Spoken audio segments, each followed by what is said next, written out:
आज 9 मार्च के दिन सोमवार है। ये जानते हैं बिहार की 30 फटाफट बड़ी खबरों को, और इस न्यूज को आप किस जगह से देख रहे हैं हमें कमेंट बॉक्स में जरूर बताएं। जेडीयू में नीतीश कुमार के बेटे निशांत ने पार्टी ज्वाइन कर ली है। इस दौरान उन्होंने कहा कि लोगों को उनके पिता पर भरोसा रखना चाहिए और वह उनके काम को आगे बढ़ाने की कोशिश करेंगे। जिस कार्यक्रम में उन्होंने पार्टी की सदस्यता ली उसमें बिहार के मुख्यमंत्री मौजूद नहीं थे। पहली पत्नी की डेथ एनिवर्सरी पर पवन सिंह ने सोशल मीडिया पर इमोशनल पोस्ट किया। उन्होंने लिखा कि वह आपके बिना अधूरे हैं और हमेशा अधूरे ही रहेंगे। इस पोस्ट को देखकर ज्योति भी भावुक हो गई।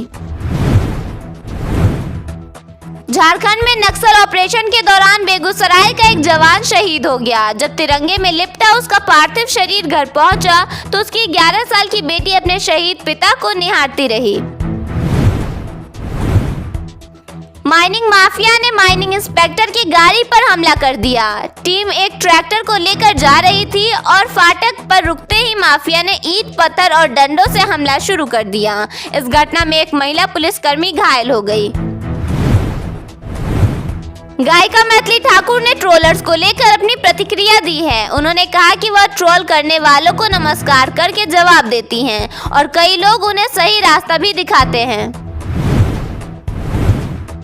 पटना में ब्लैकमेलिंग से जुड़े एक युवक की हत्या के मामले का खुलासा हुआ है। बताया गया कि युवक को न्यूड वीडियो भेजकर ब्लैकमेल किया जा रहा था। इस मामले में उसकी प्रेमिका और उसके देवर ने मिलकर हत्या कर दी। भोजपुर में एक युवती ने अंकल टाइप दूल्हे से शादी करने से इनकार कर दिया। उसने अपने पिता से कहा कि वह इस शादी से बेहतर जान देना पसंद करेगी। जयमाला से पहले ही दुल्हन अपने पूरे परिवार के साथ वहां से फरार हो गई। भूख हड़ताल पर बैठे होमगार्ड अभ्यर्थियों की तबीयत बिगड़ गई है। विभाग की ओर से बहाली का आदेश जारी होने के बाद भी अभ्यर्थियों ने आंदोलन खत्म करने की अपील नहीं मानी।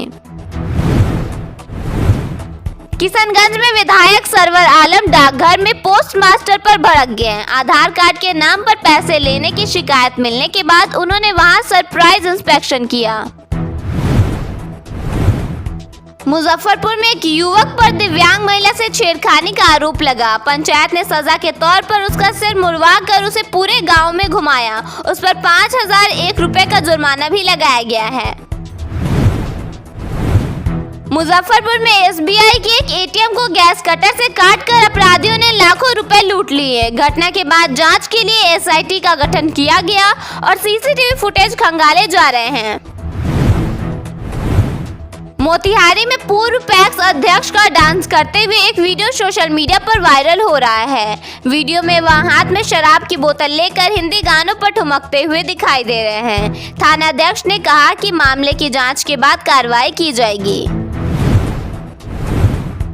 बिहार में आज मौसम शुष्क बना रहेगा। वहीं 24 घंटे के दौरान अधिकतम एवं न्यूनतम तापमान में 1 से 3 डिग्री की वृद्धि होने की संभावना है।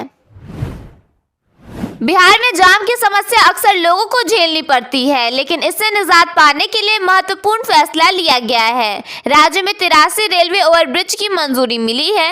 इसके साथ ही अगले साल 110 और आरओबी बनाए जाएंगे। इन सभी रेलवे ओवरब्रिजों का निर्माण रेलवे की ओर से अपने संसाधनों से किया जाना प्रस्तावित है। बिहार में दूध उत्पादन और उसकी गुणवत्ता सुधारने की दिशा में बड़ी पहल शुरू हो गई है। राज्य में हजारों नए दूध कलेक्शन सेंटर खोले जाएंगे। दूध में मिलावट की पहचान के लिए आधुनिक जांच मशीनें भी लगाई जाएंगी। राज्य और केंद्र सरकार मिलकर करीब 56 करोड़ रुपए खर्च करने जा रही है। वर्तमान में राज्य में औसतन प्रतिदिन करीब 21.60 लाख किलो दूध संग्रहित किया जा रहा है। बिहार के 824 और दूसरे राज्यों के 370 रास्तों पर 1977 से ज्यादा बसें चलाई जाएंगी। जानकारी के मुताबिक परिवहन विभाग ने इस बसों को पीपीपी मोड में चलाने का निर्णय लिया है। इस फैसले से बिहार से दूसरे राज्यों के बीच सफर करना बेहद आसान हो सकेगा।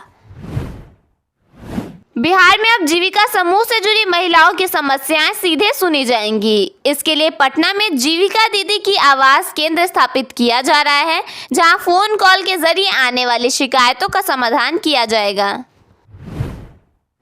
बख्तियारपुर ताजपुर पुल का निर्माण तेजी से किया जा रहा है। पथ निर्माण विभाग के सचिव की माने तो इस साल के अंत तक यानी कि दिसंबर तक यह बनकर तैयार हो जाएगा। बख्तियारपुर ताजपुर पुल उत्तर और दक्षिण बिहार की कनेक्टिविटी को सुगम बनाने और आम लोगों के आवागमन को सहज करने में अहम साबित होगा। बिहार के पूर्णिया जिले से महिला सशक्तिकरण की एक मोटिवेशनल कहानी सामने आई है। यहाँ महिला बकरी पालकों ने मिलकर राजमार्ग पर दीदी का ढाबा शुरू किया है। इस ढाबे पर स्वच्छ वातावरण में देसी मसालों और शुद्ध तेल से तैयार बिहारी स्टाइल मटन परोसा जाएगा। यह पहल ग्रामीण महिलाओं को आत्मनिर्भर बनाने और स्थानीय उत्पादों को बाजार से जोड़ने की दिशा में एक बड़ा कदम माना जा रहा है। बिहार में अगले 24 घंटे में मौसम बदल सकता है। मौसम विज्ञान केंद्र पटना ने कई जिलों में वज्रपात, मेघ गर्जन और 30 से 40 किमी प्रति घंटे की तेज हवा चलने की चेतावनी जारी की है। पटना समेत कई जिलों में अगले 4 दिनों तक आंशिक बादल छाए रहने का अनुमान है। बिहार ने स्वास्थ्य सेवाओं में एक ऐसा कीर्तिमान स्थापित किया है जिसे तोड़ना किसी भी अन्य राज्य के लिए बड़ी चुनौती बन गया है। फरवरी 2026 की ताज़ा रिपोर्ट के अनुसार बिहार ने एक बार फिर देश भर में मरीजों को निःशुल्क दवा उपलब्ध कराने के मामले में पहला स्थान हासिल किया है। यह सिलसिला पिछले 18 महीनों से अटूट जारी है। बर्ड फ्लू की दहशत के कारण बंद पड़ा है राजधानी का सबसे पसंदीदा पिकनिक स्पॉट। पटना जू रविवार से फिर से पर्यटकों का स्वागत करने के लिए तैयार है। अंतर्राष्ट्रीय महिला दिवस के मौके पर खुला चिड़ियाघर अब नए रंग रूप और कड़ी सुरक्षा के बीच दर्शकों के भीड़ से गुलजार होगा। मुख्यमंत्री नीतीश कुमार के राज्यसभा जाने पर जेडीयू के कार्यकर्ताओं ने नाराजगी जताई। पटना में जेडीयू ऑफिस के बाहर पोस्टर लगा जिसमें फिर से विचार करने की मांग की गई। इसके साथ ही पोस्टर में जनादेश और आत्मसम्मान के हनन की बात भी लिखी गई है। पटना में अब 22,000 ऑटो को जोनल परमिट दिया जाएगा और हर ऑटो में QR कोड भी लगाया जाएगा जिससे रूट और वाहन की पूरी जानकारी तुरंत मिल सकेगी। इससे ट्रैफिक पुलिस के लिए अवैध रूप से दूसरे रूट में घुसने वाले ऑटो को पकड़ना बेहद आसान हो जाएगा। बिहार में कानून व्यवस्था को और मजबूत करने के लिए पुलिस ढांचे के आधुनिकीकरण पर जोर दिया जा रहा है। राज्य सरकार ने पूर्वी चंपारण, अररिया, सारण और किशनगंज में नए 4 मंजिला थाना भवन बनाने की मंजूरी दी है। इसके साथ ही बेगूसराय में आधुनिक SP कार्यालय भवन का निर्माण किया जाएगा। इस प्रोजेक्ट पर करीब 46.34 करोड़ रुपए खर्च किए जाएंगे।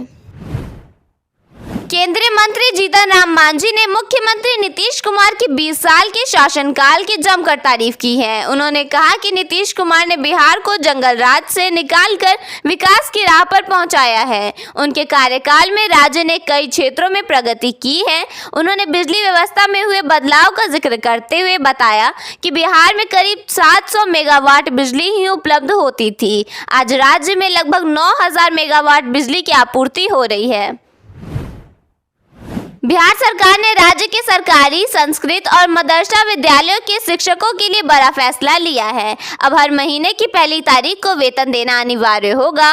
करीब 5.97 लाख शिक्षकों को इसका लाभ मिलेगा।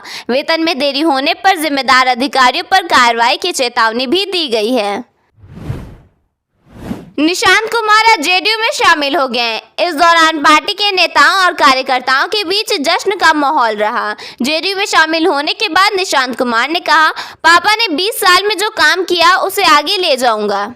निशांत ने कहा, मेरे पिता ने राज्यसभा जाने का निर्णय लिया है, यह उनका निजी फैसला है। मैं उसे स्वीकार करता हूं, आदर करता हूं। हम सब मेरे पिताजी के मार्गदर्शन में काम करेंगे। पार्टी और जनता ने जो मुझ पर विश्वास किया है, मैं उस पर खरा उतरने की कोशिश करूंगा। पार्टी कार्यकर्ता के हिसाब से पार्टी संगठन को मजबूत करने की कोशिश करूंगा। बिहार के सारण जिले के छपरा में अवैध बालू कारोबार के खिलाफ कार्रवाई करने पहुंची खनन विभाग की टीम पर बालू माफियाओं ने हमला कर दिया। बताया जा रहा है कि करीब 20 से 25 की संख्या में पहुंचे हमलावरों ने सरकारी गाड़ी को घेर लिया और उस पर ईंट पत्थरों से हमला कर उसे क्षतिग्रस्त कर दिया।